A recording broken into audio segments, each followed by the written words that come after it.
Oh my gosh, it's morning! Good morning, popular astronomers. You are joining us for something that could be described as behind the scenes. We have had last minute internet updates happening here. Where I'm broadcasting from. So I've literally only just got my laptop and streaming gear in place. So what's happening today is we're going to be hopefully live streaming the partial eclipse. This is a very creaky chair, but ignore that.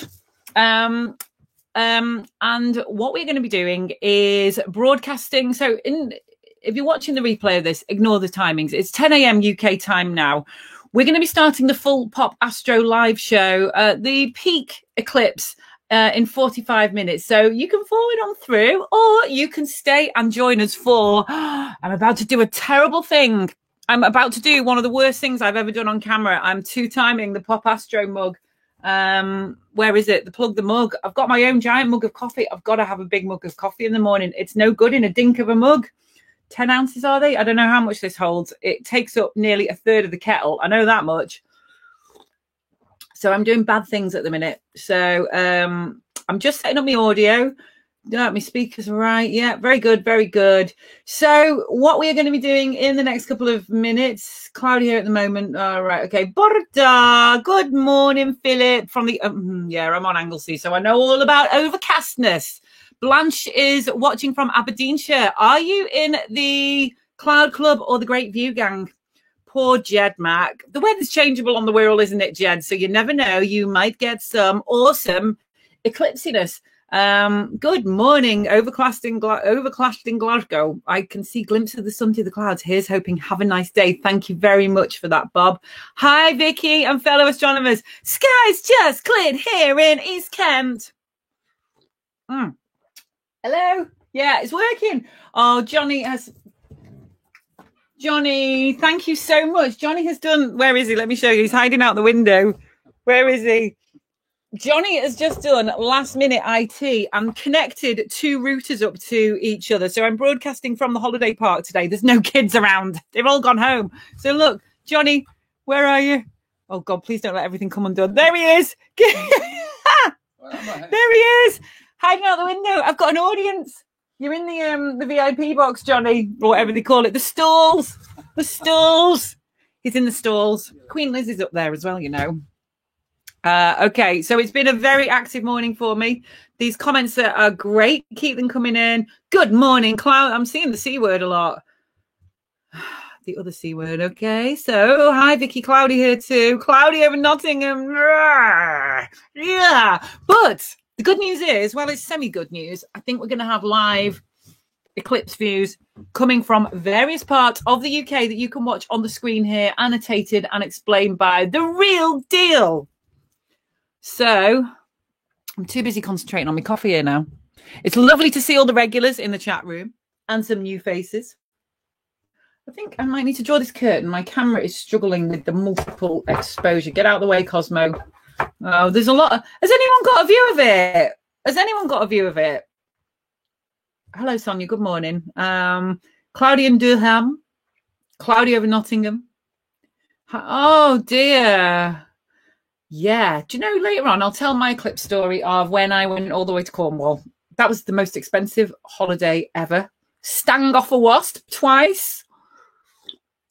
And it was so cold that I had to wear gloves on the day of the eclipse. However, I did at least get to see Simon Mayo and the Radio 1 Roadshow broadcasting it from a plane above the clouds. So at least I saw it on the Jumbotron. So it was not entirely a holiday wasted. Right, the curtain's drawn. It's like nighttime in here now. Let's all go back to bed. Right, okay. We're going to start hooking up. I just need the cloud to thin out and I can get at it at least. Yeah, Sonia's trying for us. Good work, Sonia. Let's go and have a look. We've got Robin. Let's go to Robin. Hi there. Oh, that sky looks... That sky looks a bit white, Robin. Well, you know, that Groundhog Day, when the groundhog, we knew it was going to be spring when the groundhog can see its shadow. I can't quite see mine at the moment, but it's trying. And I did get a glimpse of the sun just now. The eclipse is due to start here in about 2.5 minutes' time. So who knows? I mean, it's getting brighter up there. So I think we'll get a view of the sun in the not too distant future. It may well be fleeting, but I think there's a clear patch coming across. I think we've got Paul down in Walmer in Kent, and I can see his image of the sun there. It's got a lovely image of the sun. So you can see that there. He's got a he's got a lovely Thousand Oaks filter in front of his camera, which in front of his telescope, which gives that orangey appearance to the sun. If you say, well, the sun doesn't appear yellow and orange to me, that's because that's a filter in front of it. And so everyone likes to see the sun looking orange, but in fact, it's white up in the sky. And that's something we might talk about. What color is the sun? But anyway, Paul's got a good view of the eclipse there. So it seems to be slightly orange shaped at the moment. It's not completely circular, so I don't know what's got. There's an aspect ratio issue we've got there, but you can see it's the sun. It hasn't been distorted because it's low down in the sky, but we'll have to sort that one out in due course. So Paul's got the sun. I've almost got I've got my telescope trained on the sun. Let me have a look. No, it's not there just yet. It was there a minute or two ago, so we will get sun in due course, and we've got a lovely view of the eclipse from Paul there. Yeah, so I had visions of this first 45 minutes of broadcasting just been like images of the eclipse with not much happening. But oh, hang on, what's happening here? Hopefully my internet is strong. Robin, we've been doing last minute IT here and tried out a new router configuration right down to the wire. Hopefully it's going to stay strong. Looks good to me. I can see you on the monitor here. It looks okay. Just what it comes out like if you're in a different part of the country is another matter, because that's all down to internet's latency is the word. How many people are using it throughout the country? But so far on my monitor, it looks okay. So that's good. Great. Viewers, do let me know if my internet decides to go cock-a-hoop, and I'll switch the router over to a different one. Internet everywhere and not a single little bit to do a nice stream with.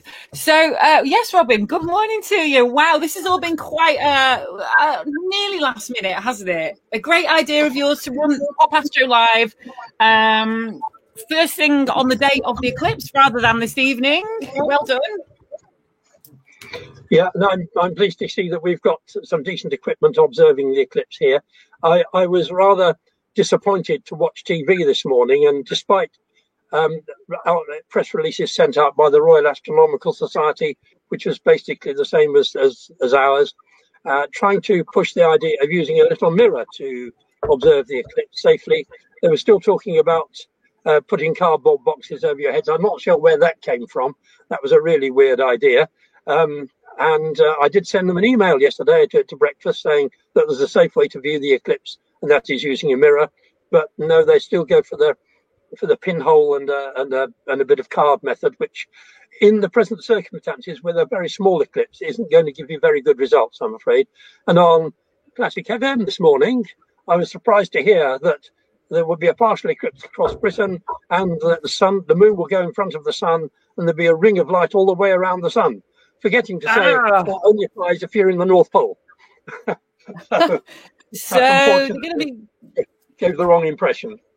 Robin, I'm just going to leave you to chat for a couple of minutes. I've realised I need to go and grab my headphones and a couple of other bits. So I'll remove myself from the screen and leave you to chat for a couple of minutes.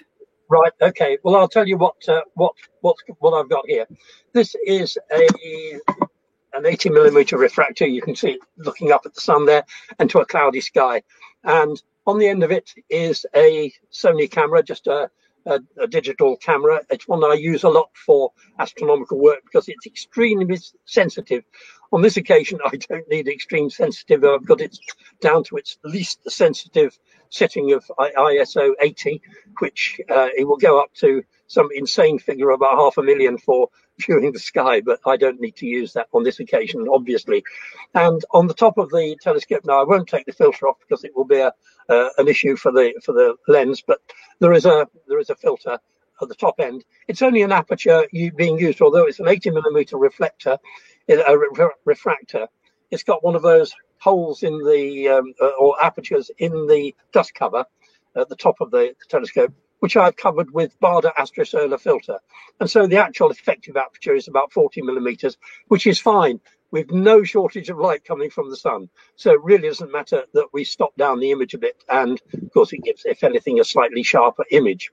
And that's covered on the inside of the dust filter of the dust cap with Baader Astrosolar filter, which is pretty safe and it's very cheap to buy. You haven't, I don't suppose you can get it in your local B&Q. That's very unlikely, but you have to go to specialist telescope suppliers. So if you haven't got any by now, then it's too late.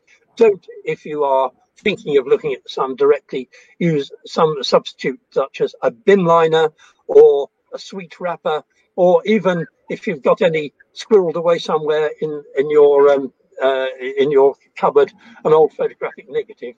That won't work because the problem with bin liners is that they're dark, but they also transmit a lot of infrared. Now, although it's cloudy at the moment, we have got a clear patch coming up, so you can see there that the sun will be coming out through it. I've got a shadow here, but don't use a bin liner because it does transmit infrared. So your eye thinks that the sky is the view is dark, but in fact the infrared is still getting through.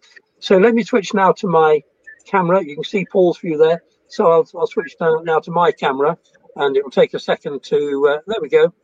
Now, it looks to me as if the eclipse is in progress there. Yeah, we've got the eclipse happening, and we being a bit further north and west of Paul, the eclipse has already started here. But for Paul, it will be just starting about now, and his camera's gone offline because being down in Dover, near Dover, it's the worst place in the country to see the eclipse. Hello, Cosmo. He's excited. He's excited. Yes, unfortunately, Dover area is the worst place to see the eclipse because it is the last place in the country for it to start and the first place for it to end, being so far from the North Pole, which is usually a good thing if you're trying to observe things. Being a long way from the North Pole is not a bad thing. So here we are. I've got the 80 millimeter refractor with, there's Paul. And yeah, I think we can just see a clip of the sun just slightly eclipsed over the top. You can see the difference between... Right, yes. You can see the eclipse has begun. Oh, we've got your sound now, Paul. Good morning. Good morning to everybody. Hello. Yeah, what's gone wrong with your aspect ratio, Paul? It was fine last night when we tested it, wasn't it? You've got it on 4 to 3 instead of 16 to 9, I suspect. It seems to be, it's always on mine. It seems to be something to do with the StreamYard setting, I think, today. Yeah, if you go to the StreamYard settings, I think you go to advanced settings. I think you can control it there. If you go to your settings for StreamYard and go to advanced, you'll be able to correct that without losing the image. Oh, I can. So, but it's interesting. You can see the difference in extent of the eclipse between Dover and or Walmer, as it is in Kent, right down on the far southeastern tip of the UK, and here near High Wycombe, which is well to the west of London, and I'm about 100 miles from Walmer, and you can see the difference that that has made in between the two images. Hold on, that's it. Yay! Paul. You nailed it. A nice round sun. That's great. So the eclipse is in progress. Now you've got a bigger image there than I've been able to manage. Paul, have you seen any sunspots? No, I haven't looked, but if there's any there, they are tiny. Yeah, I haven't noticed any either, but we've definitely got a lovely image of the sun. What's the sky like where you're nice and clear, or is it a bit of cloud around? It's beautiful now. It's beautifully clear first thing, and then a little bit of cloud drifted over around between 9 and 10, and now it's lovely again. So we're quite lucky, very lucky. Keeps on coming and going here. I was trying to put the whole sun in the picture, but I think I'll focus on the area where the moon is. Yeah.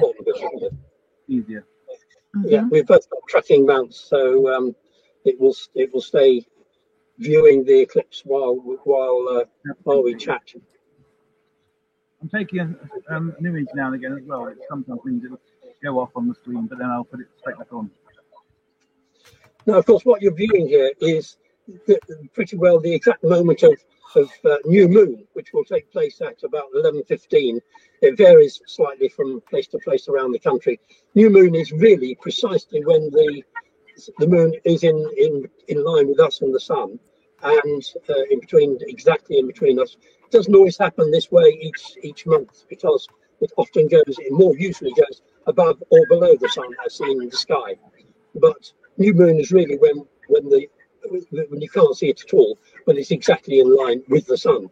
But of course, before new moon, traditionally it is the time when you see it as a crescent, and it's been out of the sky for a few days after being going in towards the sun, and only visible in the early morning. And new moon is really when we think of it as when we see it as a crescent in the sky. Oh, there it is again. That's the new moon. But real correct new moon will take place at 11:15 this morning or thereabouts, when it's exactly in line with the sun. And if you were in the North Pole or in a band between Canada and Alaska and Siberia, rather, you would see you would see the ring of fire, which everyone's been talking about on the news, and occasionally forgetting to say you would need to be a couple of thousand miles or 1,000 or so miles north of where we are to be able to see it. Can I mention something rather interesting that I find interesting, Robin and Vicky? Yep. Yeah. This annular eclipse actually crosses the North Pole itself. For about, I think it's 2 minutes 31 seconds, Robin discovered. It would be an annular eclipse over the North Pole. Well, what that means is the eclipse will be occurring simultaneously on every line of longitude on Earth, and every major time zone, I suppose. Which is quite unusual. So yes, a major eclipse crossing the pole, one of the poles. No, I tried to check when it last happened, and the one that was visible from the Faroes in 2015 wasn't actually visible from the North Pole. It was the North Pole at that point would still have been in darkness. The sun wouldn't have risen from the North Pole in the 2015 eclipse. It was just that for too early in the year, or for the eclipse to be visible from the North Pole. And that was, of course, a total which I saw from near the Faroe Islands, and we'll be talking later on. We've got an eclipse expert, Sheldon Williams, who's seen more eclipses than you or I can shake a stick at, and he will be able to give us some interesting eclipse tales, I've no doubt. As you can see, the sun's gone in here. It's currently a nice big cloud over the sun, but there's a little clear patch coming up there, I can see. So that's good news. Shaking sticks at eclipses is the stuff of superstition, Robin. Sorry, say that again, Paul. Shaking sticks at eclipses is the stuff of superstition. Shaking sticks. I say that 10 times quickly. Yes. The traditional story, and I'm sure it's true, but it's stuck in folk history, is that the Chinese thought that a dragon was eating the sun. In fact, that was repeated the other day, I think, by John Culshaw last night, doing his impression of Brian Cox, which I won't try and do. You'll be relieved to hear. And it's true that the Chinese did believe that a dragon was eating the sun when they saw the eclipse. Of course, that is probably a bit of a folk myth, insofar as the Chinese knew perfectly well what was happening, and in fact they were able to predict eclipses. When we were literally building Stonehenge, the Chinese were actually predicting eclipses just using the fact that they reoccur on regular intervals, and there are times when you never get an eclipse, then you do get an eclipse. So they knew perfectly well when they were going to happen. And so the idea of them being afraid of them is probably a bit of a tradition. I should imagine the educated Chinese, even 2000 BC, knew perfectly well what was going to happen and when it would happen. And it was a bit of a ritual, maybe, to shake sticks at the sun, beat gongs, and try and frighten the dragon away. And thank heavens they did, because the sun is still with us. John Murrell says, We've got John Morrell saying here that we've got 2 micro sunspots, well, they're almost invisible on the Kanzelhone Observatory image. Where is Kanzelhone now? I'm interested in Robin says when we were building Stonehenge, I didn't realise he was quite that old. But, I try and keep it quiet. Yeah. Colin is saying, awesome presentation. Thank you very much, Colin. That's very kind of you. The show starts in... Oh, Robin's got clear skies again. How exciting. The main presentation with our guests and all the usual Pop Astro Live chaos starts in about half an hour. But in the meanwhile, we're just pretty much saying what we can see, along with Robin and Paul's excellent knowledge. Have either of you two seen a total eclipse? Yes. I've seen one. Yes, from Alderney in the Channel Islands, the 1999 one. Oh. Robin went to Cornwall, which everyone says was washed out, but Robin managed to get the most beautiful photograph of the total eclipse. What? Because there was a gap in the cloud from near Doonhilly. That makes me feel sick after I still traumatized by my Cornwall trip. It was awful, and we crashed the car on the way back. Doesn't get much worse. When you say we, you weren't driving, were you? No, Cosmo. Cosmo's driving. He's never driven. Not let him drive since then. So, Robin's got a great view there. Well done, Robin. Kanzelhone is in Austria. Oh, very good. That's gone again. Sorry. There is more blue sky on the way. More blue sky on the way. I might just go outside and have a look and see whether I can see it through the thick cloud cover here on Anglesey. Well, I think we're very lucky getting some images for this. I think we've never done this before with the SPA, but it's working well. Yeah, it's more entertaining than NASA TV, I'll tell you that. They've not got a sloth co-presenter. So let's have a look. 1999 eclipse was visible in the Isles of Scilly. Obviously, I went to the wrong venue there, didn't I? We'll talk about Cornwall later and the hype and the fact that all the accommodation was meant to be 30 times its normal price with 50-hour traffic jams. None of that happened.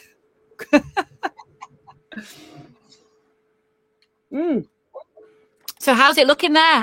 That's really exciting, actually. I'm very sad I can't see it. Raoul posted me out some eclipse glasses. Thank you very much. These are wow. So I've got studio light in here, and I can't even see the very bright studio light at all through these eclipse glasses. That is how dark they are. So please follow eye guidance as for the best practice to watch the eclipse. I think there was some quite unsafe advice this morning. Was there on the news channels, gentlemen? I know our dear Naga Manchetti said you'll see people walking around with cardboard boxes over their heads. Now, I'm not sure where she got that story from. I think the problem is that this is quite a minor partial eclipse.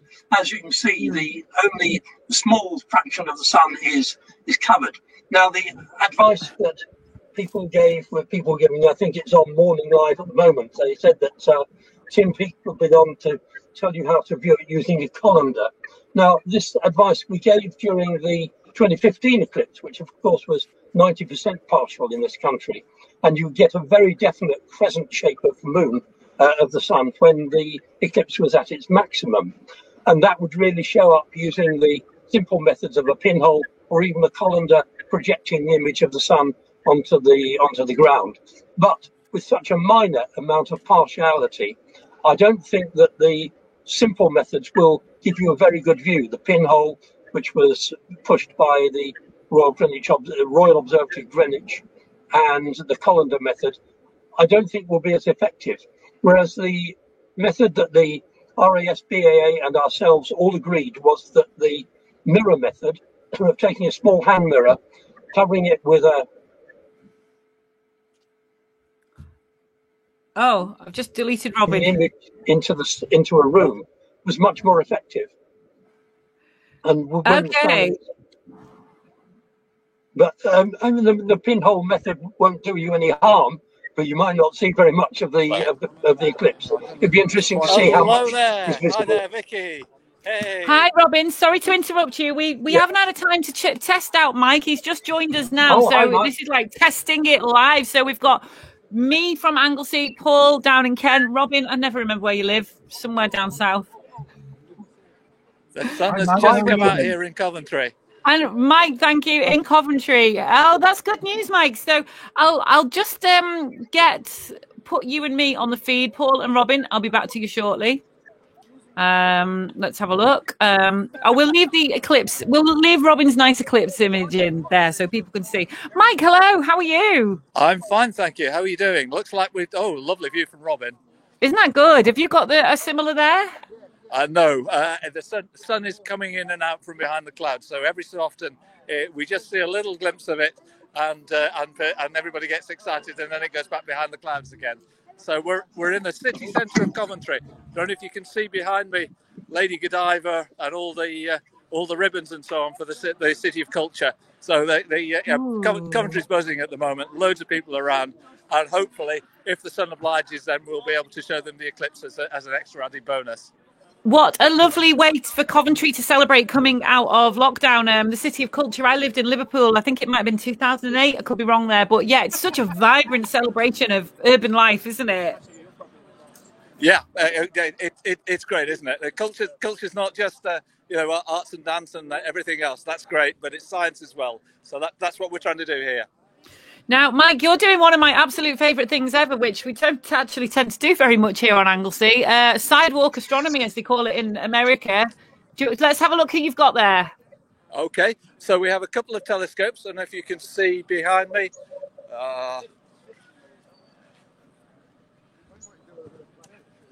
Let's have a look. Oh, yeah. Yeah, and then Mark over here's got another one. Sorry, Mark, getting in the way. Hi, Mark. That's Mark Edwards from the Coventry Society. So we have a whole series of eclipse glasses. We've got some laminated cards so that we can safely show people what's going on. John's got those here. Yay! And then we've got a dozen or so members of the society, all standing behind me, all demonstrating when we can. All we need now is for the sun to come out, and then we'll be able to do things properly. But it's good. It's the first time we've met as a society in real life in 18 months or so. Oh, that's so nice to see your astronomer friends again. Absolutely. We're all used to each other from Zoom, but now we can actually say hello, even if it's socially distanced.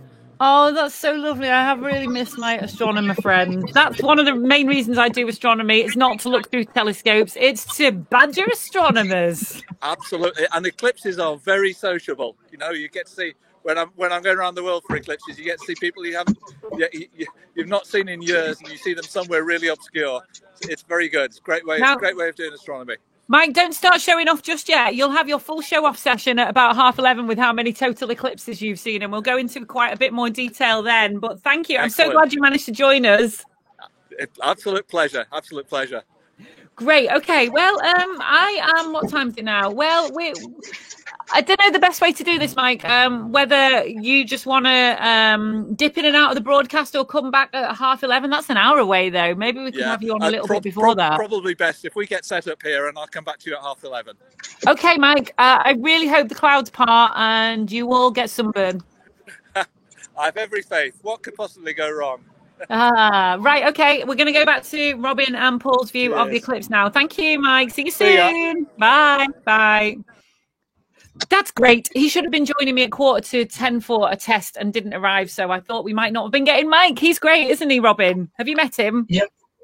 No, I haven't actually. Or I think I might have done, but it's like you when you get to my age, as I say, as Paul mentioned, I'm also responsible for building Stonehenge.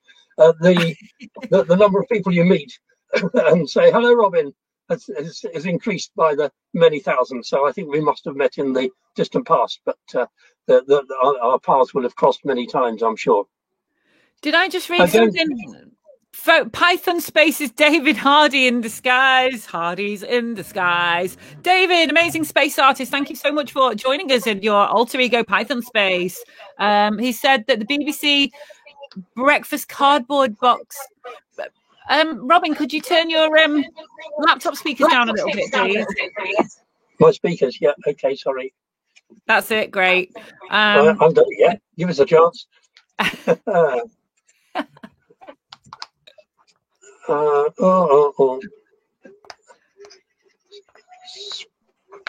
Speaker. Oh, yes, I know. Right, hold on.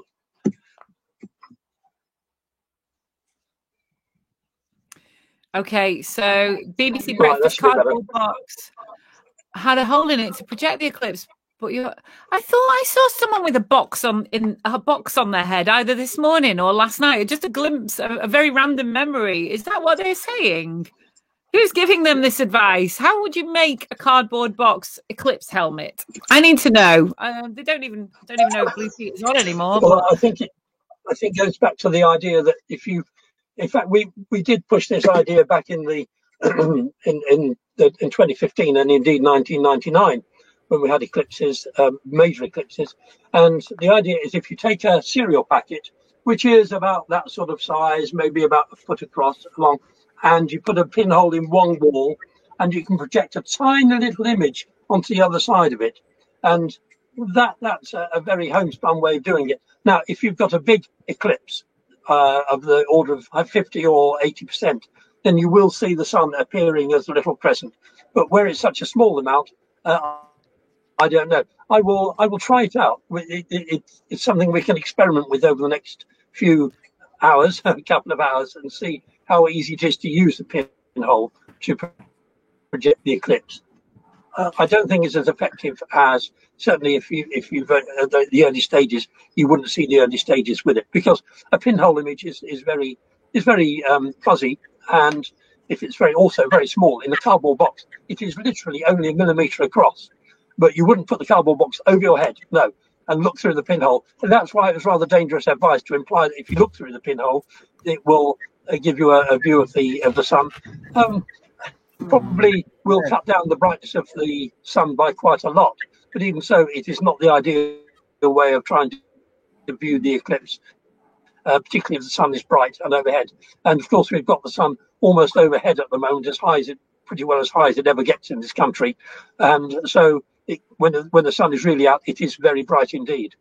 Oh, yes, that is another point. Right, I'm going to go and just never know. I might be able to see the cloud, not the cloud. I might be able to see the sun through the cloud, and then I'm going to come back with an idea. So, Robin, I'll just remove myself from the stream, chat amongst yourself for a couple of minutes. I'm going to go and see if I can spot it, okay?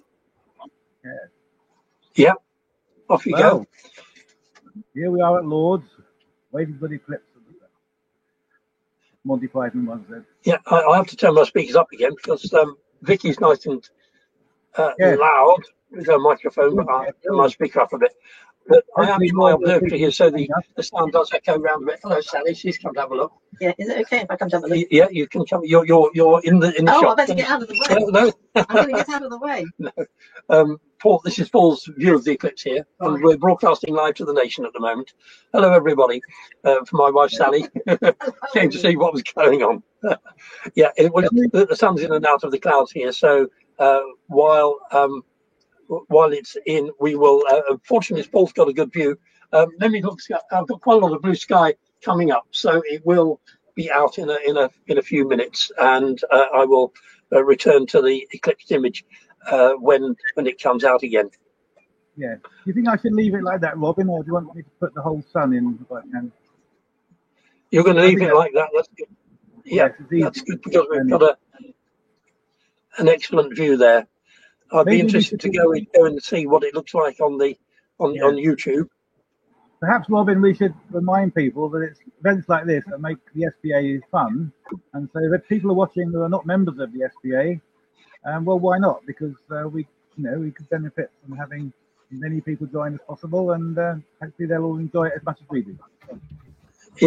Yeah. Well, Vicky's our great publicist on that sort of thing, and reminding of us to join the society, and pointing out that it is actually only £23 a year to join the society, and you get 6 copies of the magazine packed with information and the Sky Diary and news about what's going on in the sky and what people have been seeing in the sky, which is something that we do that other societies don't, other magazines don't always do, show you what people have been observing in the last few months. So it's really a society rather than just a magazine. So that's why we joined the SBA, and at £23 a year, it's an exceptional value.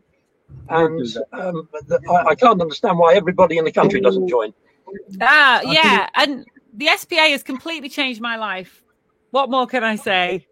If you want to take, if you want to get involved, if you want to get involved with the society, you can literally be involved in any area that you're passionate about.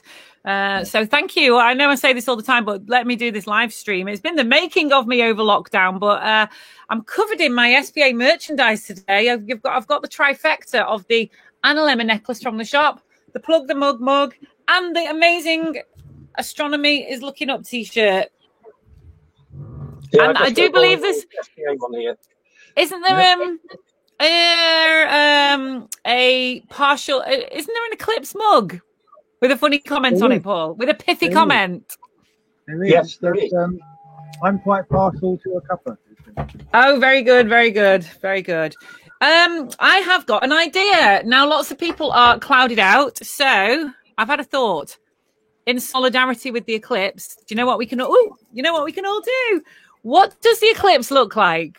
It looks like a bite been taken out of something. So I want you, this is an excuse now, I don't care if you're on a diet, to go to your nearest biscuit repository and take a biscuit. This is a ginger nut. I think a ginger nut is actually quite a good representation of the disk of the sun. And if you look, there's some grains of sugar on it, which represent the micro sunspots that we've currently got. So what we're going to do, grab your biscuit. Let us know what biscuit you are eating in the comments. And I'm going to attempt to, what percentage would you say I need to eat out of this biscuit?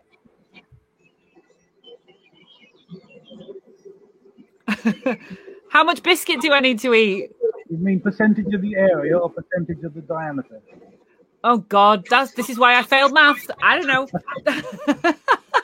Right, I'm gonna go. Like, I'm just trying to weigh it up. Actually, how much biscuit? Right. Okay. Here we go.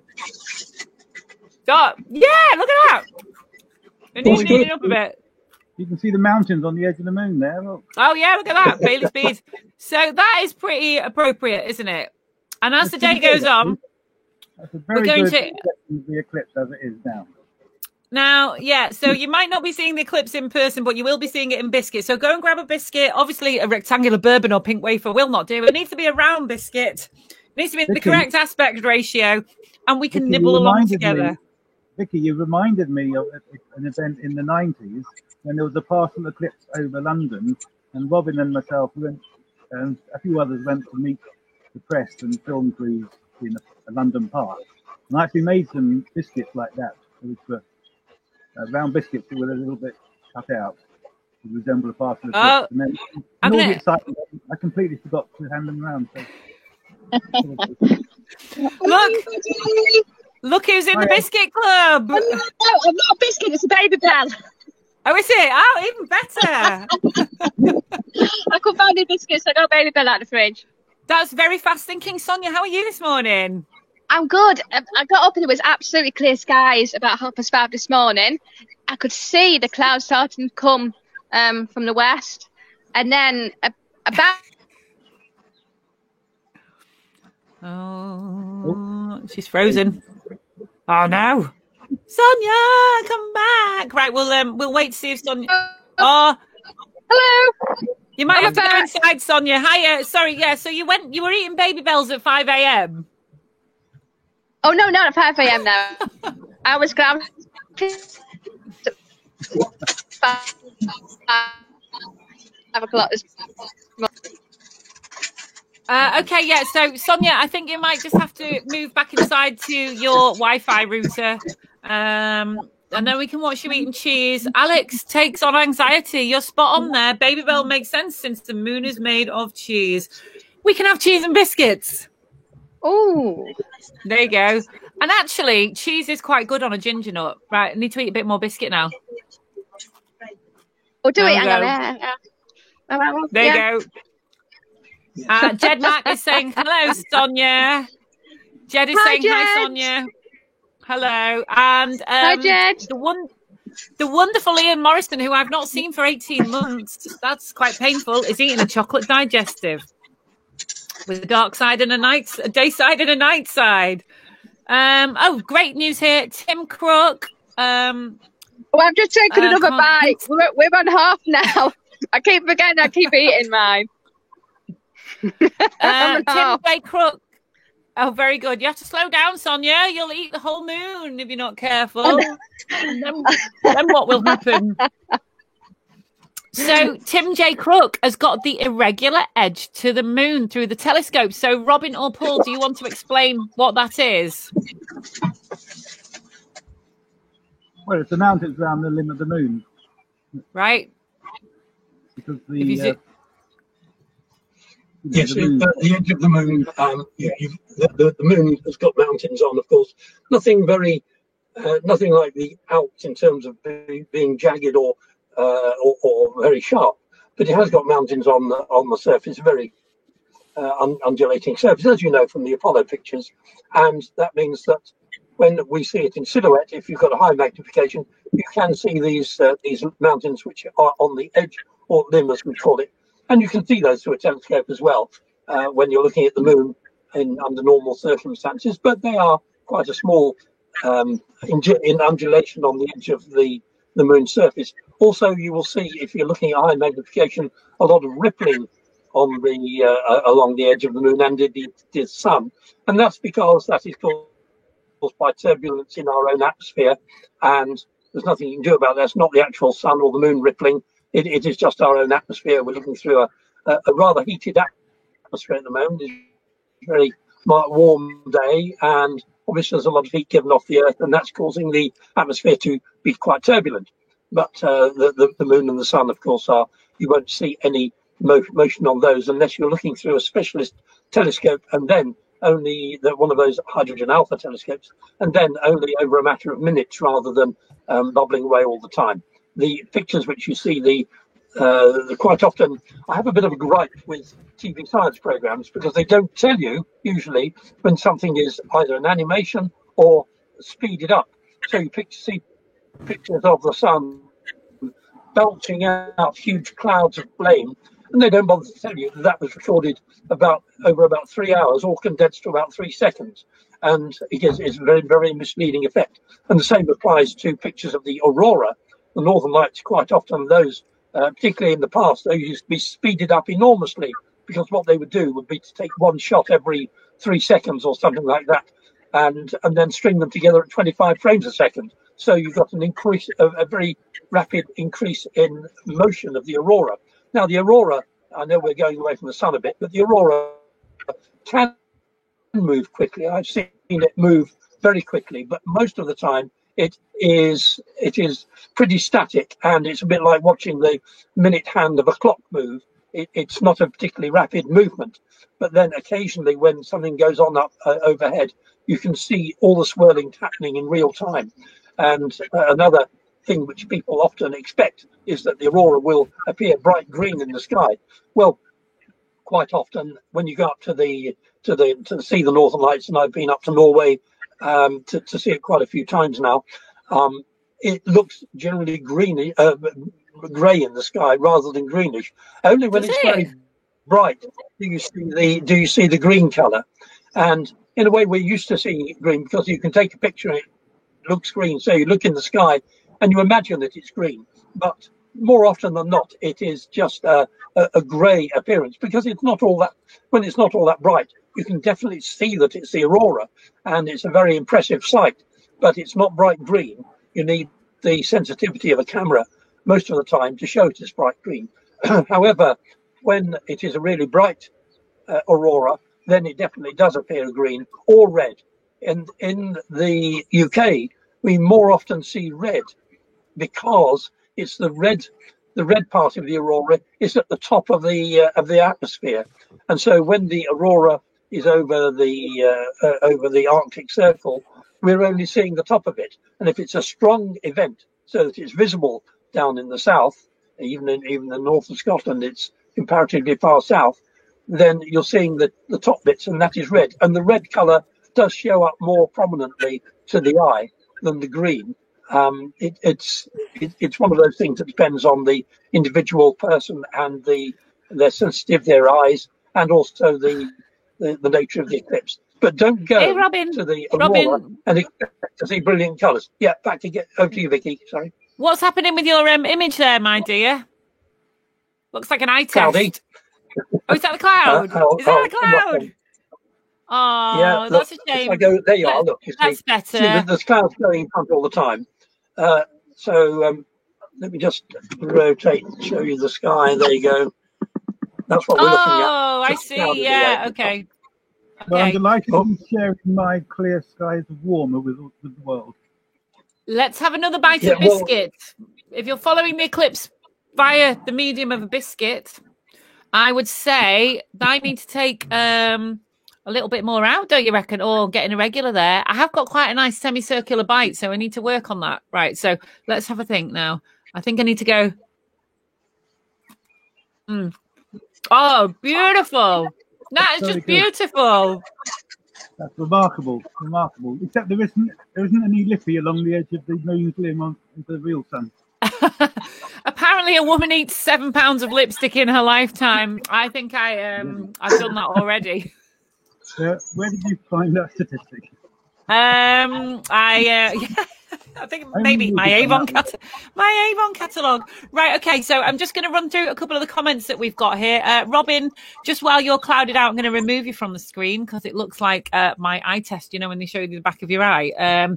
Okay, so John Morrell talking about cloud. Did anyone see the NLC last night? Did we have some NLC? Maybe Sonia knows. Sonia's shaking her head. Did we, Sonia? No, there were none over here. I was cloudy, so I saw them.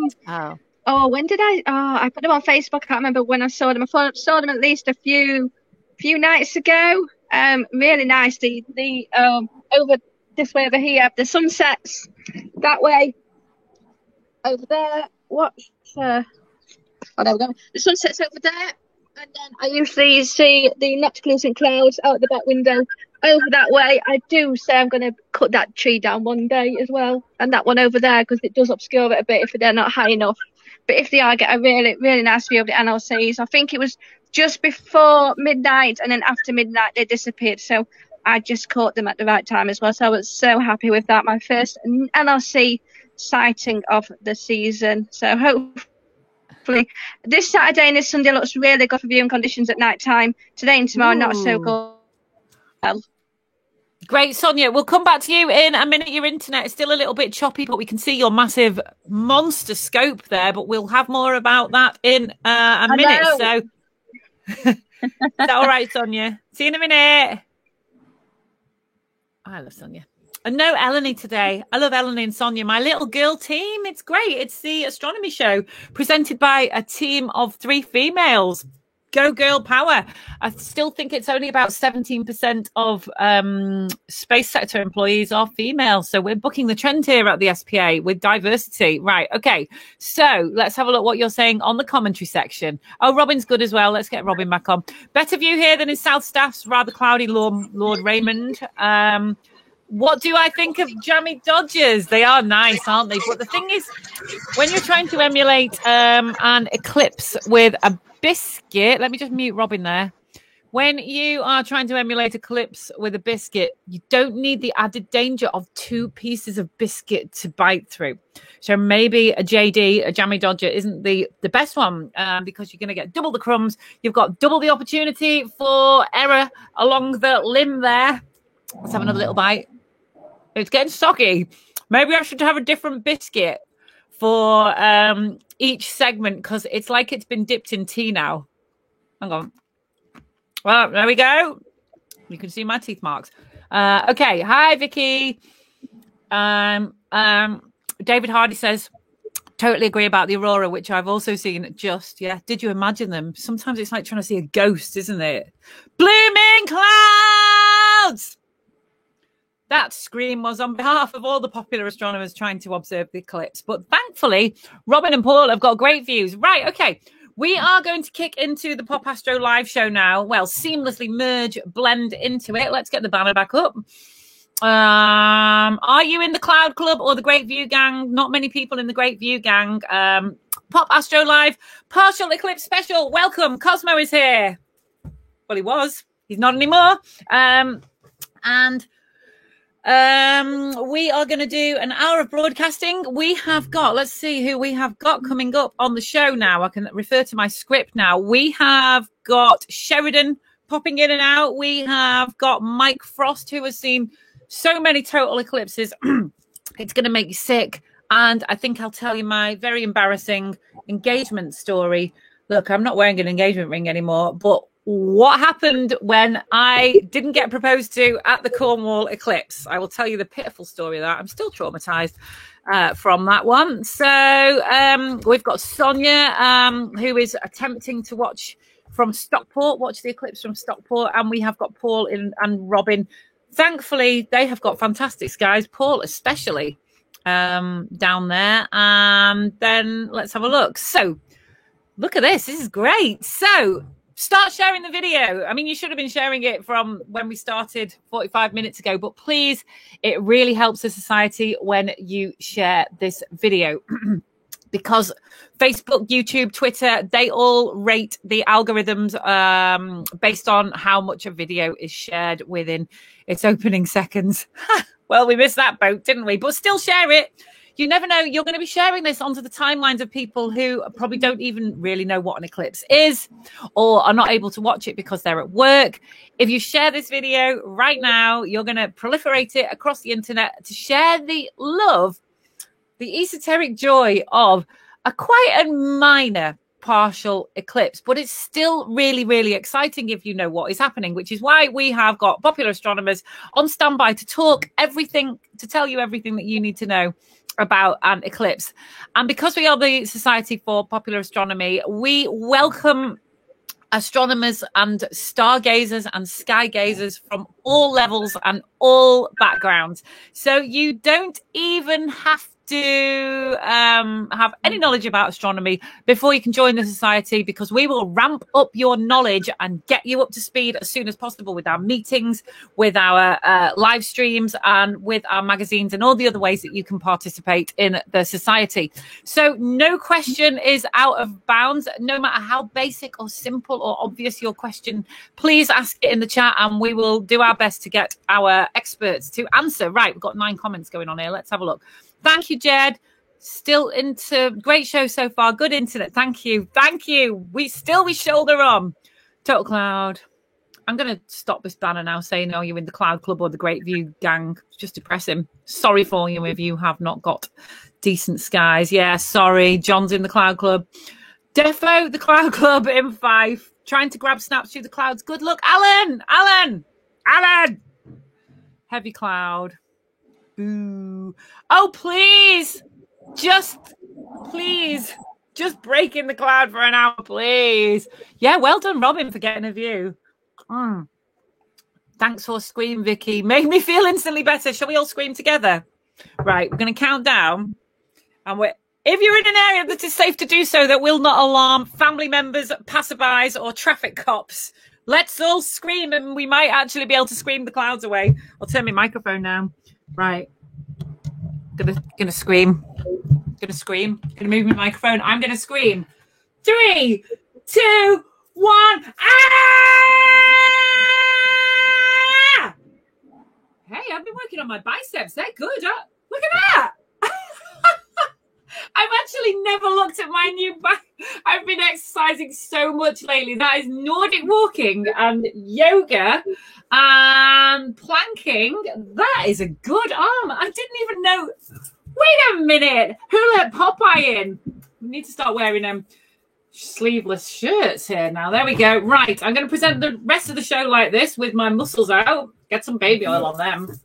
And now we are going to start the show in earnest. So let us have a look who we're going to go over to now. We have got Sheridan is going to come on first. I think Sheridan. Let's get Sheridan on. Sheridan, are you there? Sheridan. Did you all have a good scream then? That actually really hurt. It's not for a nice scream at the top of my lungs. Similar thing happened in 99, clouding. Why do we do a hobby that's only got like a 10% success rate? What is wrong with us? Well, I didn't scream, Vicky, because I don't need to. Oh, thank you. Well done, Paul. Oh, you are there. I've not heard you making your usual pithy comments. How are you, Paul? How are you keeping down there? Well, I'm keeping very well with this lovely view of the eclipse. What's the rest of the sky like? Oh, blue. There's a few very good. Thin, the wispy clouds, but nothing to spoil the show. Excellent, excellent. And so, Paul, could you give us a little bit of a commentary on what we are seeing now as we move into the kind of the maximum stage of the partial solar eclipse there?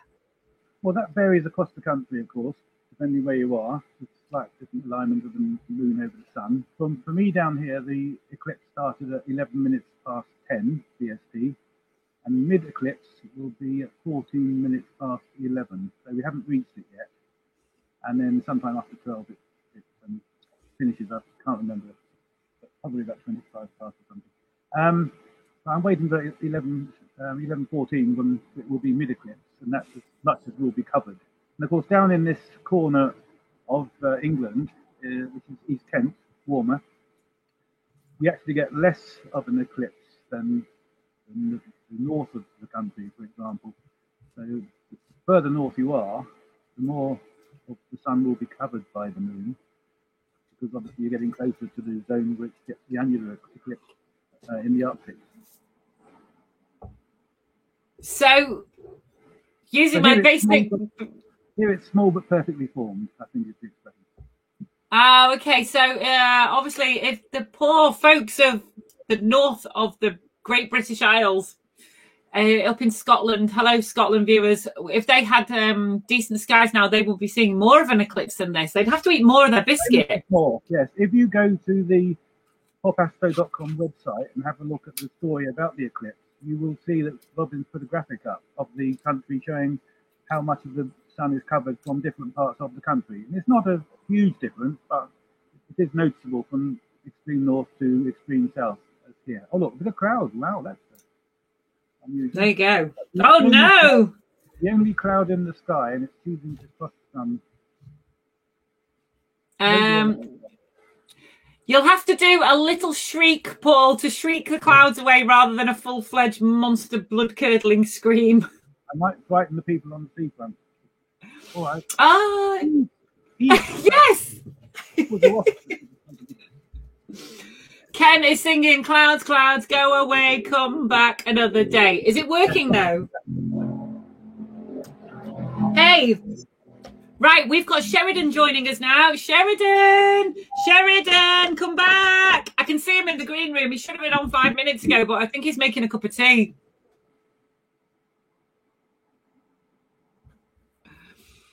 So we have got Sheridan Williams joining us, and we've also got Mike Frost coming on at 11:30. Robin's got the view back. Let's have a Robin is back in the room. How's Jack Dawes? Yeah, it was off for a while. That's why you got that greying image, which doesn't look very good. Now it's coming out. It's really bright, and it's brilliant sunshine here now. Let me have a look. There's another cloud coming up. It's touch and go, but as eclipses go, we're not too shabby, are we? Really, we've got a view from some parts of the country, so that's pretty good, and better than the 10/10 scale across the country, which is typical, really. Robin, sorry, Paul. We were just talking about the different view from different parts of the country, and as you can see here, you're sort of northwest of London a bit, aren't you? And there's not much difference between you and what we get in East Kent. So the difference is not phenomenally great across the country, but obviously more of the sun is covered from the north of Scotland, say. Robin and Paul. Robin, probably because your audio is better. As you can see, I'm wearing Eclipse glasses now. If anybody's watching this and prompted to dash outside and you have got clear skies, can we have some safe viewing advice, please? And maybe turn your laptop speakers down a little bit. Yeah, if you... okay, I'll turn my laptop speaker down. No, oh, gosh, press wrong button. Okay. The safe way is to use proper eclipse glasses like you've got there, And if you haven't got them by now, it's a bit too late to go out and buy them. But there is a safe way to do it. If you've got really clear skies, and that is to use a small mirror, cover it with a bit of paper. Doesn't need to be anything clever. An old copy of the Sun will do perfectly well. Cut a hole in it, and make it about a 5mm hole. Doesn't have to be a circular hole, and shine the image of the Sun onto a nearby wall. You can have the mirror outside your house and the projected image inside, and you will see the eclipse taking place. And so that's the way you can do it yourself, or you can watch it on your computer or telly, as we've got it here, which is the safest way of doing it. But it's not the same as seeing with your own eyes. Now, I know that it's with the clouds coming and going. Everyone says, well, I can see the Sun perfectly well through the clouds. And yes, you can, but it's not recommended for obvious reasons that the clouds can suddenly go. Now, the thing is that when you say you're taking a picture, is the Sun going to come out? And you look at the Sun and you see it's behind the cloud, then the Sun suddenly it starts to come out. Now, when you do that, you're not looking directly at the Sun. What you're doing is your eye and brain together say, look, it's far too bright. I'm not going to allow you to look at the Sun. And it's very difficult to actually look straight at the Sun. But when you're trying to see an actual solar eclipse, what you're doing is staring at the Sun, and that's where the problems arise. As you can see, for just a brief moment there, the cloud was just obscuring the Sun to such an extent that you could safely look at it. But then a fraction of a second later, the Sun was fully out. And at that point, you should not stare at the Sun, because you will definitely not just get spots in front of your eyes. You can do yourself permanent eye damage, particularly if you try and stare at the Sun for any length of time to see what's going on. So that's why relying on a thin cover of clouds, it can be quite dangerous. Or bite a hole in your biscuit, and I will reveal that I now have an actual Jaffa cake. So let me switch to my regular camera. There we go. And there's the Jaffa cake. Okay, so Robin. Let me try it. You can have it the black way round or the bright way round. There you go. I think the chocolate side, please. That's so going to melt all over your fingers. There we go. There we go. How about that? So compare that with Paul's view. I'll get it close to the camera to make it. There we go. There you go. And I'll switch back to my camera image. There it is. Great. So right, we should have. Yeah, it's almost identical. We should have Sheridan Williams joining us, but he appears to have gone for a brew. And unless I sent him the wrong time on the email, let's have a look. 10:50. That was definitely says 10:50 on the email. Unless I told him otherwise. On GMT. Oh, do you think? Where is he? He's in the UK. Maybe I told him another time. Anyway, Sheridan will be with us shortly. Oh, here's Sheridan. Sheridan, coming now. Here he is. Dun, dun, dun. Hello. Have you got your biscuit, Sheridan? No, I haven't, no. But I was listening to your conversation about jammy Dodgers. Very appropriate shape for an eclipse. What about Jaffa cakes? We had that argument about whether they're cakes or not. Anyway, I've got good weather where I am. It's so I've been taking some photos. I can't live stream them because I wasn't set up to do that, but crystal clear skies here.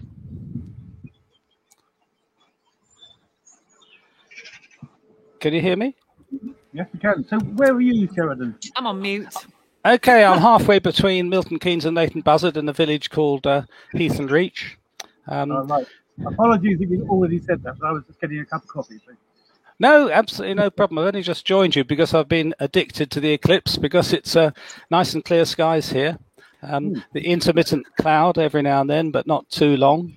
Trying to get the solar scope, the Coronado one out as well to work, but I'm just doing normal photographs with a Canon SLR. So, but is Mike Frost? I believe he was clouded out in Coventry. I think, yeah, they were actually sad times for them doing their sidewalk astronomy in Coventry.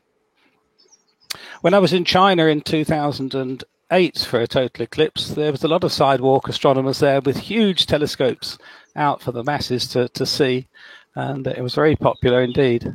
So it's a shame we can't always do that in Britain with the cloud, but there we are.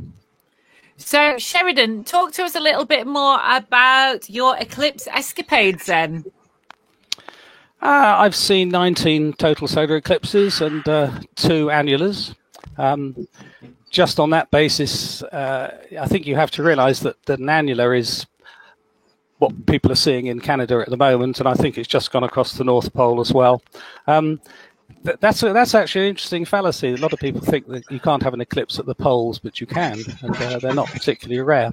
Anyway, eclipse travels. I'm lucky enough to be the guide on several astronomy tour companies, and so visited all sorts of places at a reduced cost, although it doesn't cover all the costs.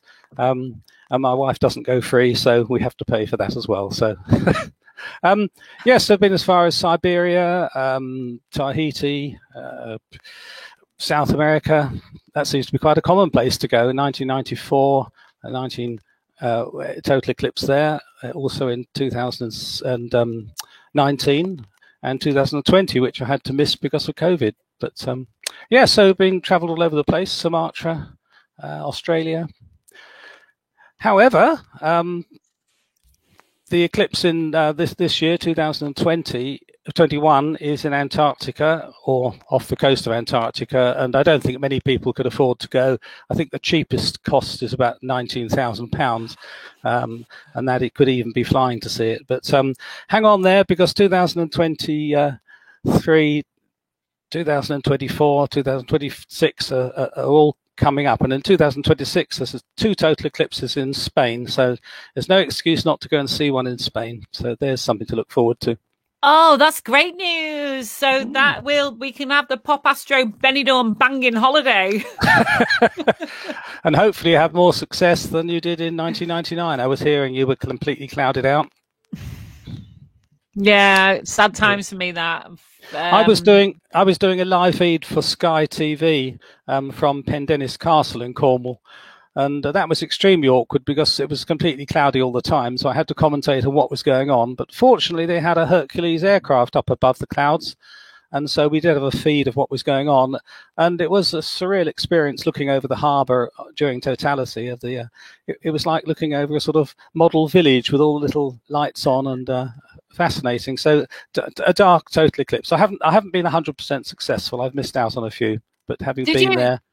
You weren't doing it for the Radio 1 Roadshow, were you, Sheridan? No, it was Sky TV at the time. I had Simon Mayo commentating, and they did have that eclipse view from the Hercules above the clouds. That's right, yeah. Well, it was a feed that I think was given to all the TV channels, so it wasn't just for Sky. But, yes. So, my brother went to see it in France and had a successful view. He was lucky, and I think people who travelled to France, some of them saw it and some didn't. Again, it was pure luck of the draw. A bit like today. You know, we've had lumps of cloud, which if it was a total eclipse and the eclipse is only 2 minutes, you could be clouded out for the whole of the 2 minutes. The good thing about this one, of course, is it's lasting for a couple of hours, and you can go out and have the occasional look, come back in, have some breakfast, or have a cup of coffee like you had earlier. So, Sheridan, are we keeping you now from photographing the kind of maximum? So I feel like we should release you back into the wild and catch up with you in a minute about your. If you want to come back, maybe in a few minutes. Yeah, maximum's just about 11:15 for me. In fact, it really makes no difference in the last 5 minutes. So I'll pop out once more in a little while and take a last couple, and then go out and take some ones toward the end, and then stitch them together. So you are a mathematician. That's right. Yeah. We can give you some extra GCSE lessons, please. I mean, one of the things when I saw my first total eclipse in 1988, a lot of the people on the tour were all asking, well, when's the next eclipse? Because once you've seen the first one, you've got to see another one. It's addictive. So when's the next one? And there didn't seem to be much in the way of publications around it those days. You had to dig deep to find books that gave you a list of eclipses. So I thought, well, I'll do a bit of calculation and see myself. So I got together a book, which I shall just show you here, called UK Total Solar Eclipses from the year 1 to 3000 AD. Oh, wow. And that showed all the eclipses for annular and total and partial throughout those 3,000 years. So I could use that then to sort of send to other people who are going on eclipse trips, or they could buy the book, of course, but that gave them an idea when the next eclipse was in Britain, which was 1999, so it was only 12 years or 11 years away from the ones they'd just seen. So really, the ability to be able to calculate things like this is it's quite difficult, but there's plenty of programs on computers nowadays that'll do it for you, and plenty of apps. You can point your smartphone at you can download an app for the eclipse, and it'll tell you where it is, when it is, even if it's on, how much coverage there is, and various other aspects of it. So software's come a long way since 1988 in terms of portability and the ability to see things. So very useful. So tell us about some of your travel experiences then that you have had whilst chasing all these fantastic eclipses. 1988, this was Sumatra, so good chance to go to some of the islands, Java and so on, and see some of the amazing historical things there. There's no point in going to an eclipse just for sort of 2 or 3 minutes. You might as well go and have a good look at the people around you and so on. Many eclipses go through areas that are not normally travelled to, so you won't be overcome with tourists. So this particular one was in an island off Sumatra. 1990 was in Finland. I was clouded out for that one. 1991 was one of the longest eclipses of 7 minutes, visible from Baja, California. That was an eclipse at the zenith, and so that means if you want to see it, you're really effectively lying on a beach with your head straight up in the sky looking at it. It wasn't a comfortable eclipse to watch. My favorite eclipses are ones that are low down on the horizon, so for instance in 2001 I went to see one in Madagascar, and it was at sunset, so it meant that you could see the horizon, you could see everything around you. We all know that the sun at sunset and the moon at sunrise and so on looks much bigger than at any other time, and it just enhances the eclipse. But of course, looking at eclipse early morning or early evening, of course, is fraught with danger because of the clouds usually on the horizon. So not something I would necessarily recommend doing, but if you've seen several and you want to try something different, that'd be an idea. So 1994 was in Peru. Went to see Machu Picchu and oh wow, various other places, some observatories around there. 1995 was in India. 1997, an interesting one, Siberia in the middle of winter, minus 20 degrees Celsius. You had to be well prepared. This is the days of film cameras, not digital SLRs. And if you hadn't prepared your camera, you couldn't focus it because the lens would have frozen up when you tried to focus it. And also, if the camera hadn't been kept in a reasonable condition temperature-wise, when you wind the film on, it snaps, gets very brittle. So a lot of preparation needed in those days for those kind of eclipses. We were in a Russian army tent to keep warm. My cup of tea got cold just walking 100 feet to the telescope. I never take huge telescopes with me. I usually tend to use standard sort of lenses on SLRs, and you can even hand hold at certain times if you're pretty careful with modern image stabilization. That's 1997. 1998 was in. I wanted to go to Montserrat, and the volcano blew up, so we went to Antigua instead to see it. That was pretty good. A beach eclipse. What's that? 98, 99. Cornwall, of course, failure really, but still extremely interesting to see the totality. 2001 Madagascar, 2002 Australia, 2003 Antarctica. Couldn't afford to do that. 2005 Tahiti, 2006, Libya. That was very interesting. Go to see Leptis Magna before all the troubles in Libya. 2008, China. 2009, China. 2010. Can't remember where that was actually. Gosh, Trevor, isn't it? 2012, Australia. 2015, the Faroe Islands. You've never been to the Faroe Islands? It's a short hop over there. Fantastic scenery. Really is an amazing place. People all opt to go to Iceland, but it's cheaper to get to Faroe Islands, and I'd certainly recommend it. And then 2017, United States, up in Wyoming. And then we missed out on the others because of COVID. So trying to get to my 20th eclipse and see how we go. So 2023 is Australia again. 2024 across North America, but I would go to Mexico, not United States, because United States is very cloudy at that time of year. 2026, I say 2 in Spain. 2027, 1 in Luxor, Egypt. And 2028, go to Australia, Sydney Harbour Bridge, and watch the eclipse from Sydney Harbour Bridge. Wow! There you are. Thank you. I bet you've got a very well stamped passport, haven't you? Well, I just changed it, expecting to get a nice blue one, and I didn't get a nice blue one. I got another purple one. But so yes, I keep the old passports for sentimental reasons, of course.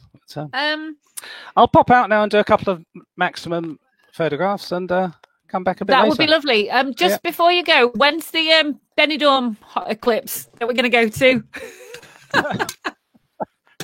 I don't know what the magnitude is of Benidorm in 2026. I'll check it out. 2026, right? Okay, so I've got a couple of years to save up for a package holiday to the Pop Astro Big Banging Benidorm eclipse party. Yeah, I mean, often these kind of eclipses that go through standard places, easy to get to. It's often worth doing it on your own. Just drive down there or whatever, or fly to a local town, get some accommodation. I think nowadays with the ability to do things yourself on the internet, it's apart from odd places like, for instance, Australia, where it only goes to a tiny town on the west coast. You would have to join the trip for that, but. Anyway, I'm just going to take some photos and come back. All right. That would be fantastic. Catch you in a minute. Thank you. Okay, let's have a look what's happening in the chat room then. This is Pop Astro live streaming the partial eclipse. To be honest, I think you've really got to be quite into astronomy to get a big kick out of this. But that's great because we are popular astronomers and we love everything like this. Tell us your eclipse stories. Do you want me to tell you my eclipse story? I've kind of blotted it from my mind, to be honest, and I think I need to share it with you, and I might get closure. So I was dating a lovely guy. He's still my best friend, and I think we were going to go down to Cornwall to see the eclipse, and I had this bright idea that at the moment of totality, the mythical totality, when the sun shines through the mountains on the moon on either side of the eclipse, the very first glint to come through is called the diamond ring. What a great time for a romantic man to propose to a lady. And I think probably the reason why me and Neil are friends rather than girlfriend and boyfriend anymore is because, I was about to say something rude then. Lack of effort on Neil's behalf for this particular event. And he was supposed to get down on one knee and propose to me at the moment of totality. And I remember we were so cold and so sick because we hadn't slept the night before. It was my first night ever camping. And the couple, there was some party kids next door. And I remember at 4 a.m. saying, please, we've got to drive to St. Michael's Mount to go to the eclipse tomorrow. And I remember them shouting back from the tent, chill out, it's the eclipse tomorrow. So they were up so late and we woke up and we were just haggard and grey and tetchy, and we knew it was going to be cloud cover. And there we were in the Radio 1 Roadshow audience, and I remember clutching my cup of coffee and just feeling like I had flu. I was that bedraggled and exhausted. And we were watching it from the Hercules plane, which John Morell has said here. It was a BBC broadcast from the Hercules. They were going to use their stabilised horse racing camera from the open door, but they had to fly so high above the cloud. It even thwarted the Hercules. They had to close the door, and it was filmed using a handheld camera from the cockpit. I remember now because it was quite shaky, and it was the moment of totality. And he didn't do it. He just went, I kind of had to nudge him. And he went, will you marry me? He said, will you marry me? And didn't even have a ring. And that is my shocking eclipse story. So there we go. So who said romance is dead? Me. That's who. He's missed it out big time. Let's have a look. We've got Robin here. Oh, hang on. Yeah, we've got Eclipse Vision back. We've got Robin. Hi, Robin. Hi there. Right, sorry about the noises off because we've got a road, and every so often the big lorry goes past and you get a noise on the microphone. And my neighbour decided to mow his lawn a few minutes ago, but he seems to have stopped now, so that's good. That point about the eclipse is rather amusing from my point of view. As Paul said, I managed to get a lovely view of it because that was back in 1999, August the 11th, I think it was, and I arranged to stay on a site in Cornwall near Goonhilly, just opposite Goonhilly, and at that time, Sky News were thinking of going to the same place. Then they decided that it wasn't scenic enough, and they went to Falmouth, with the results, as Sheridan mentioned, that they were clouded out.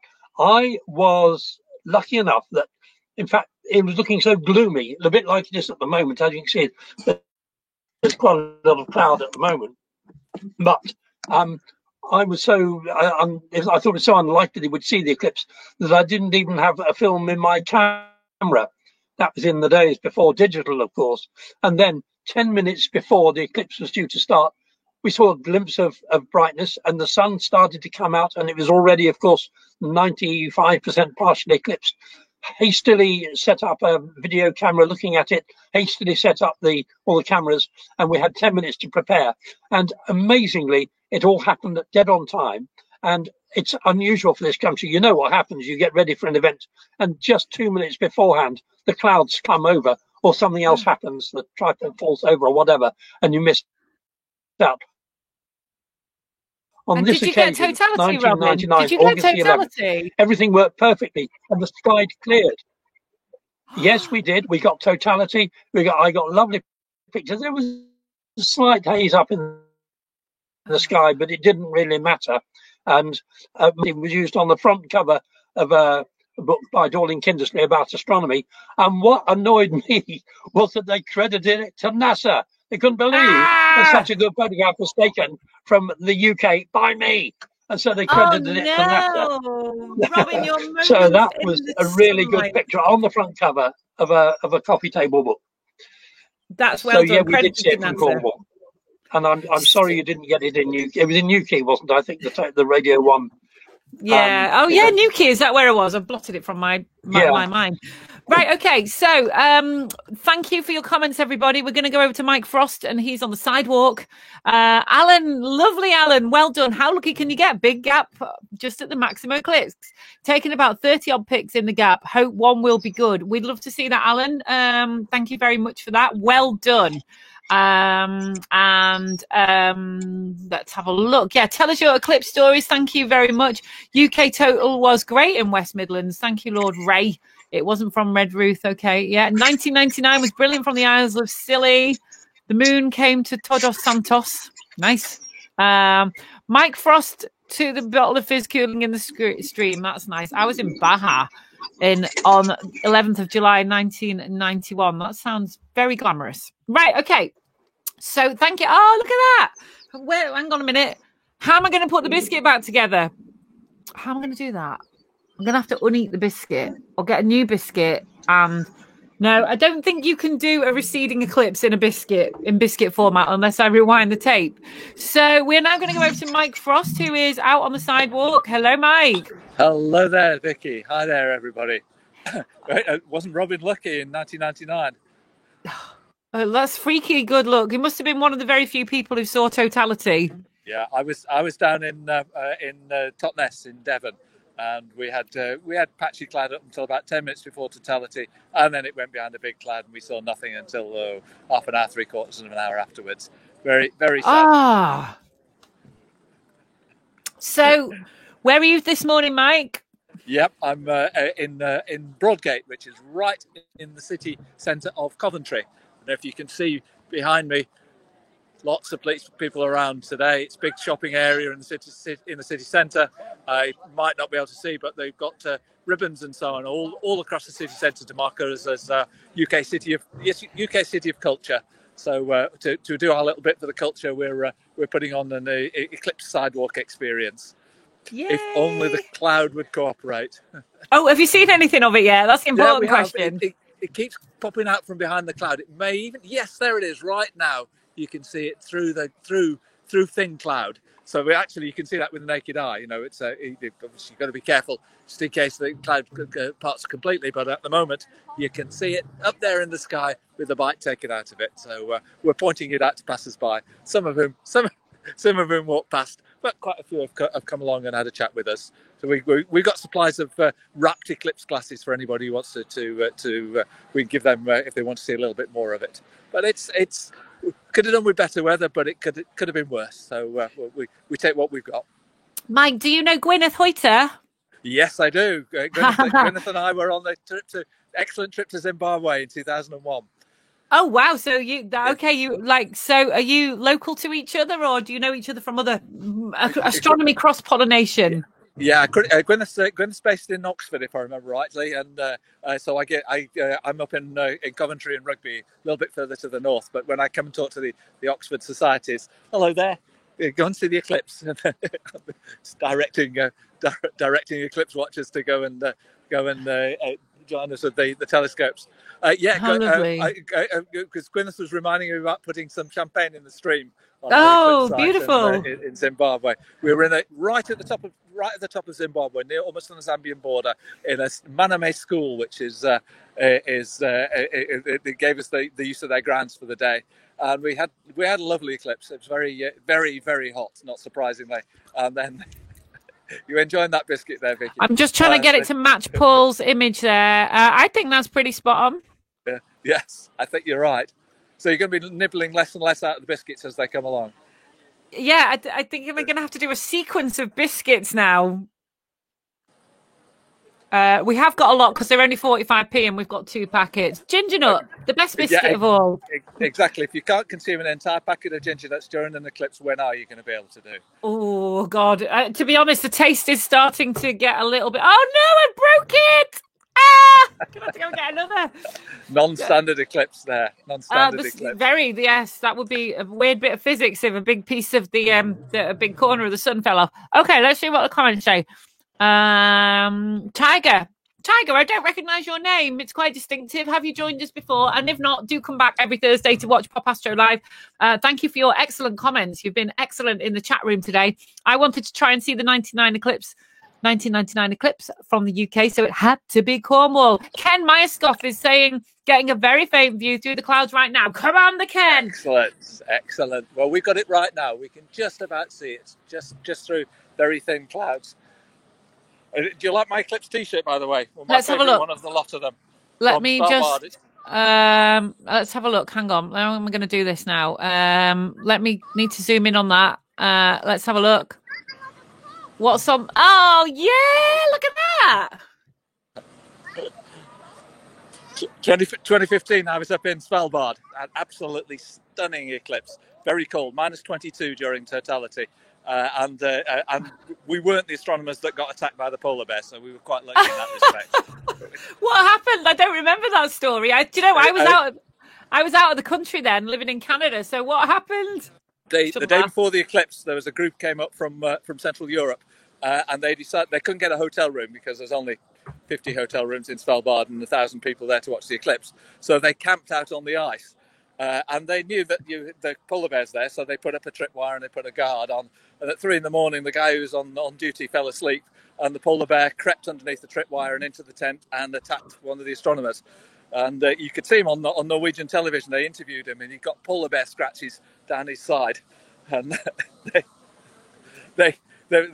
his mother-in-law was in the next tent with a rifle, so she grabbed the display your own punchline. She shot the polar bear. And managed to drive it away. Yeah, they had to put the polar bear down in the end. So that the guy managed to escape with just scratches. He wasn't attacked any worse, but he was in hospital during the eclipse itself, and the hospital was in the shadow, so he didn't get to see the eclipse. And then he had to go back, and so his first visit to Svalbard, he was attacked by a polar bear, and his second visit, he was fined for being attacked by a polar bear. So I don't think his TripAdvisor reviews were very good for it. How he was fined for being attacked by? How does that work? Well, because you're not supposed to camp out in the wild without a local with a gun with you, and I think they'd sort of bent the rules a little bit and not done what they're supposed to. So locally, everybody sympathised with the polar bear because they're only doing what polar bears do. It was just a sort of a slightly different seal as far as the polar bear was concerned, wrapped up in a sleeping bag. A delicious sleeping bag. Absolutely, yeah. But bit different to the munchies there. But Svalbard was just staggering. We had absolutely beautiful skies, perfectly clear. And it was just wonderful. Nearly got frostbite after the eclipse because you picking up metal binoculars is not a good idea when it's -20. So, but I survived. I'm still here. Still got all my fingers. I don't really know what to say after that. That's my terrible engagement at the moment of the diamond ring story and the polar bear story. There could be a compendium of terrible eclipse stories. Yes. I think you're going to have to do well to match being eaten by a polar bear in the course of your eclipse travels, aren't you? Oh, the sun is now coming out. Oh, this is lovely. Come on, let's have a look. Can you show us? Could you flip your camera around? Is there a camera flip option anywhere on that? Almost certainly, but can I actually find the thing? I don't know. Let me see if I can go. No. We've got the screen here. And have we got anything on there? Well, we did a moment ago. Yeah, as usual, it was wonderful about 30 seconds ago, and now it's not so good. Yeah, well, I will. Mark will yell at me when we actually get a view of this thing. So we'll. There's a bit of blue sky heading in our direction. So if you stick with us another 30 seconds or so, there we go. Oh, let's have a look. Yes, please. What have we got? Can you see that, Vicky? Move just a little bit more over. Can't really see that. Oh, I see it. That's very good. Excellent. What technique? Proof that we actually did see the eclipse from Coventry. There we go. What technique are they using there? They're using projection of a scope. Yeah. Let's have a look. Oh my gosh, astronomers getting excited. That's what I like. Yeah. That's it. That is an amazing image. Thank you so much. Excellent. Oh, validates my whole life now. I can go into work this afternoon and say, we saw it. Validates my whole 2-hour live stream as well, that does. So let's have a little look at how many astronomers have you got there, Mike? We've got 6 or 7 here at the moment. We had two or three later on. So it's the first time we've met in 18 months. So I guess this is a great opportunity to talk about astronomy coming back to life after lockdown. One of the main reasons we do astronomy is because of the social scene. One of the reasons we join societies is because of the social scene, and it is so life affirming to see you starting to come back to life and the meeting's starting again. It's so special. So hopefully I can see all my friends again soon. Absolutely. I mean, we've met by Zoom, and Zoom is fun, and it doesn't mean that everybody can meet. But what we really want to do is be meeting in person, enjoying a cup of tea and some biscuits, and then having a great speaker online. Helen is saying that was a good image. Thanks. Is the image still there? Can we have it back, please? It is our raison d'etre, after all. Yeah, we're just coming up with you, Vicky. Let's have a look. Can you see it? Let's have a look. Oh, yeah, leave it on that for a minute. So how far gone are we? What are we actually seeing here, please, Mike?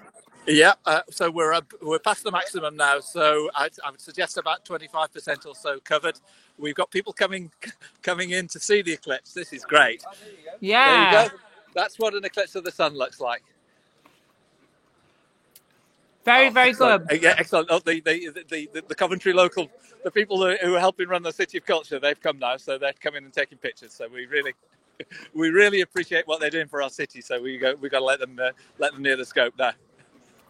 That is so exciting. I've eaten the whole biscuit now. Can't be bothered anymore. Yeah. So Colin is saying, it just cleared briefly here in Monmouthshire. Great to see it in person. Excellent. That's very good. Helen is congratulating you on your image. Mike, how many eclipses have you seen? Yeah, this will be about my 5th or 6th partial. And then I've seen 2 annular eclipses and 13 total. Or at least I've been in the right place for 13. A couple of them, Totnes we didn't see totality itself. But yeah, I try and get to as many as I possibly can. I was I was lucky enough to be in Patagonia last December. We actually managed to get into Argentina. First foreign tourist there in about 9 months. And we and the group of astronomers into Argentina and down, and we've managed to get everybody in there. So beautiful eclipse, and got them out again, and we're all safe. It's fairly remarkable. We breathed a sigh of relief when we actually got home. That is fantastic. Let's see if we can grab Robin. Robin, have you met Robin before? Yes, SBA at Astrofest. Oh, nice. Hey, Robin, how's it going there? Oh, that's where it was. Yeah, hi. As you can see, I've put my view of the clouds on at the moment. But I just like to gloat a little. But I just looked at the Royal Observatory Greenwich for live feed, and they've got absolutely blank screen at the moment.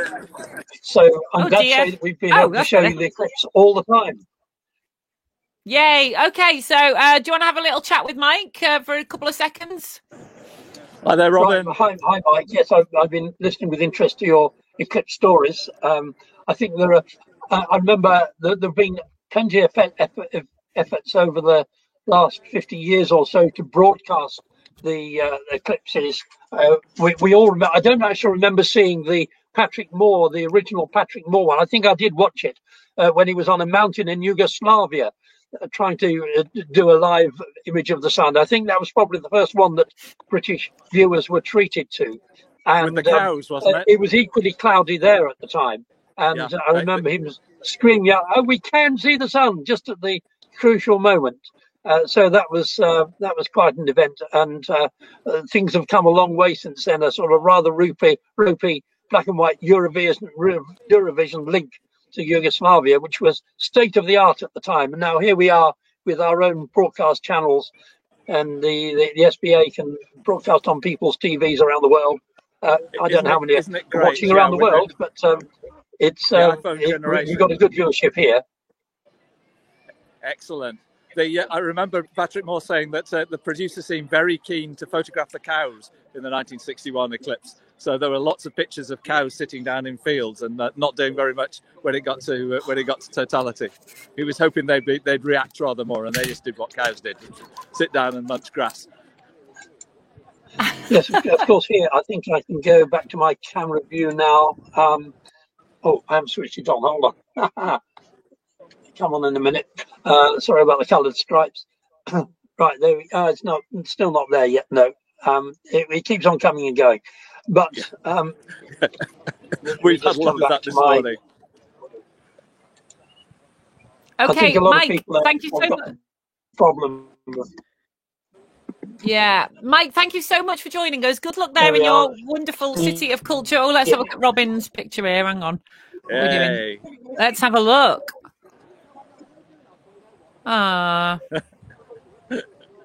Very good, Robin. Thank you for your perseverance. And Mike, good luck with this. You're right there. Good luck with the City of Culture, Mike. And tell all your astronomer friends to join the SPA for £23 per year. It's a wonderful bargain. And Excellent. Thank you for regaling us with your eclipse stories. And we all going to Benidorm on a big boss banging Pop Astro total eclipse party. Yeah, absolutely. Count me in.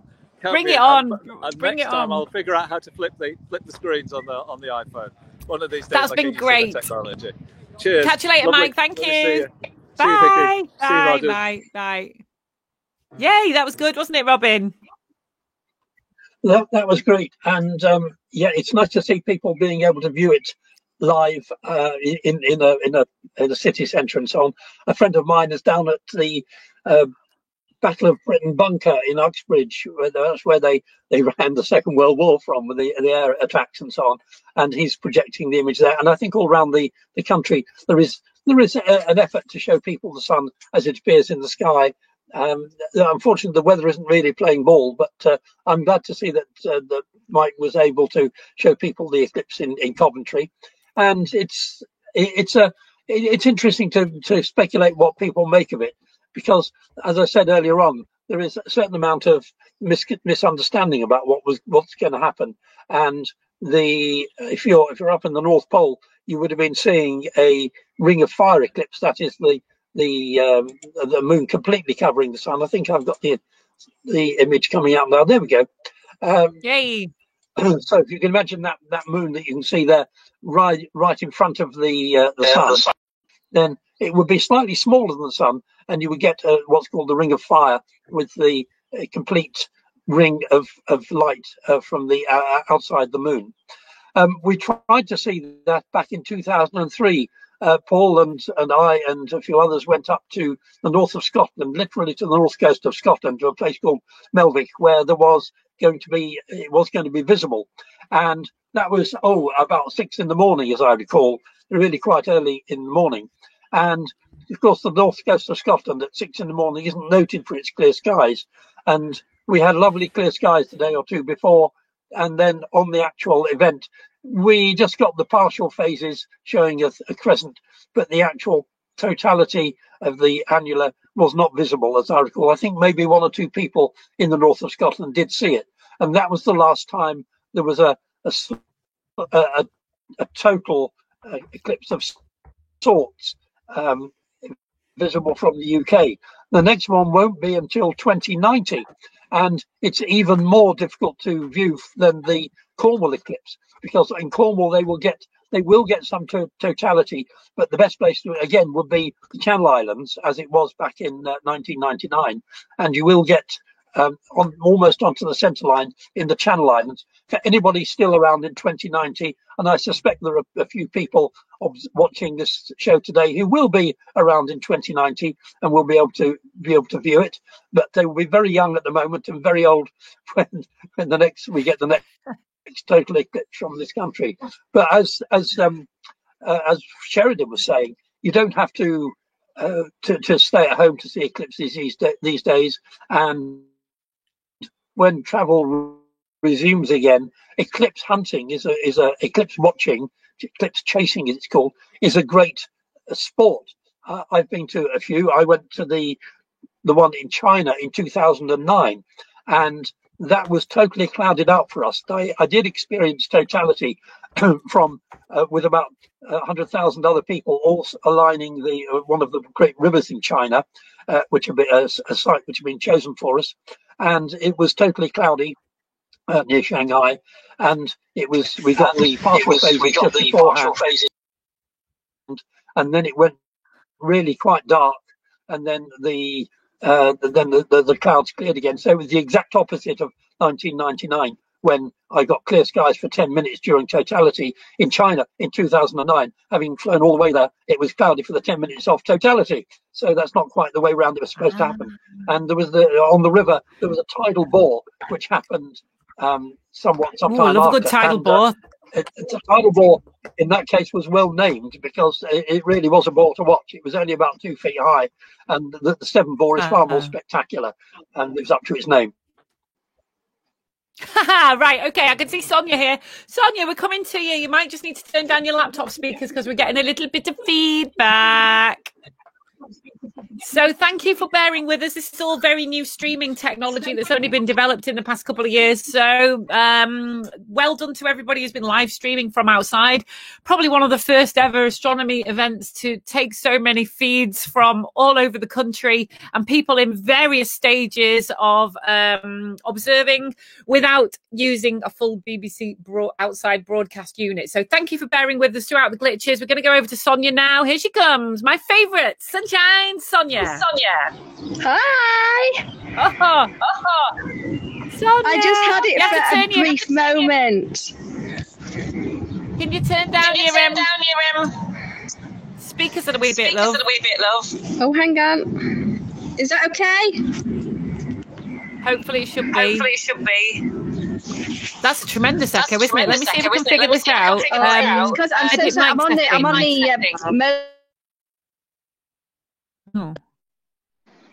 Can we hear you now, Sonia? Oh, I just saw it. I had a bit of lightness. It was really hard to get in the telescope, but I got the filter on my phone. And what time was maximum? I think I got it about 11:30ish. Yeah. You'll have to consult your biscuit, Sonia. You'll have to consult your biscuit. The baby bell went ages ago. My biscuit went ages ago. So where are you today, Sonia? Sorry, I've got an echo. I'm so sorry. I've got an echo on the phone. Can you turn it right down so you can just hear me? Is that okay? Echo cancellation. I have got an echo cancellation button. Let me try my own. No. It's terrible feedback.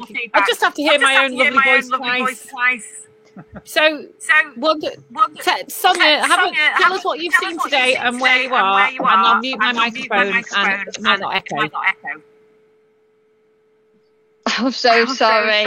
Oh, so I'm trying to view in Stockport. As you can see, I've got my tennis the phoning out with solar filter. I haven't been able to spot it yet, so I managed to do a filter on the phone and it's the maximum. I got a couple of photos that I'll share those later. It has gone cloudy again now, but there is some clear skies over that way.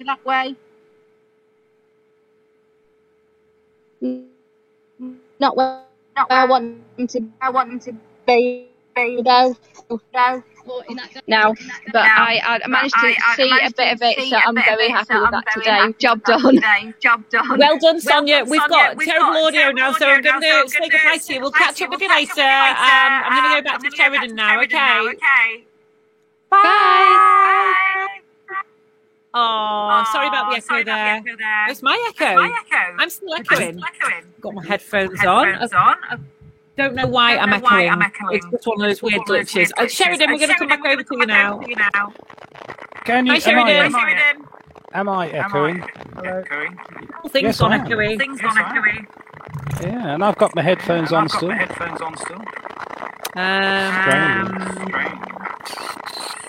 Let me have a little think. I can't think about how to... Well, we're coming to naturally the end of the broadcast now anyway, as the eclipse recedes. Did you have a good one, Sheridan? I did, yes. It's still sunny here, so it's pretty good. I popped a couple of chats about another partial next year in October. So we're quite lucky, two in successive years. Hi, yes.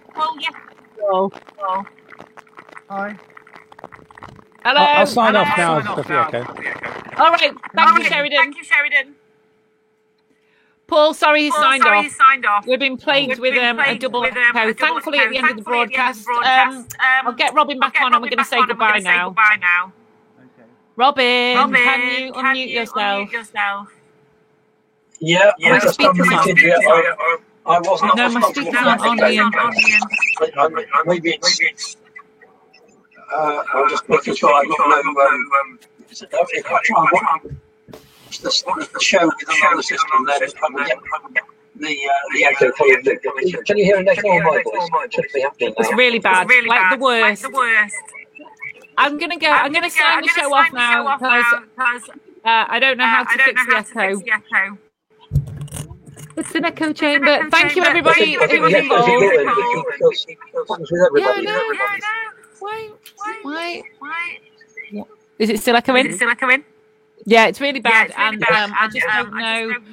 I've checked all my settings. I think it's a glitch with the software, but thank you, everybody, for joining in. We're going to go now. We've been on for nearly 2 hours, haven't we? Okay, bye, everybody. Thank you. Give the video a share. Thank you for your lovely images. Bye, everybody. We'll be back next Thursday without the echo and without the eclipse, maybe with biscuits. Catch you all soon. Please share the video. Gonna go now. Bye. Bye.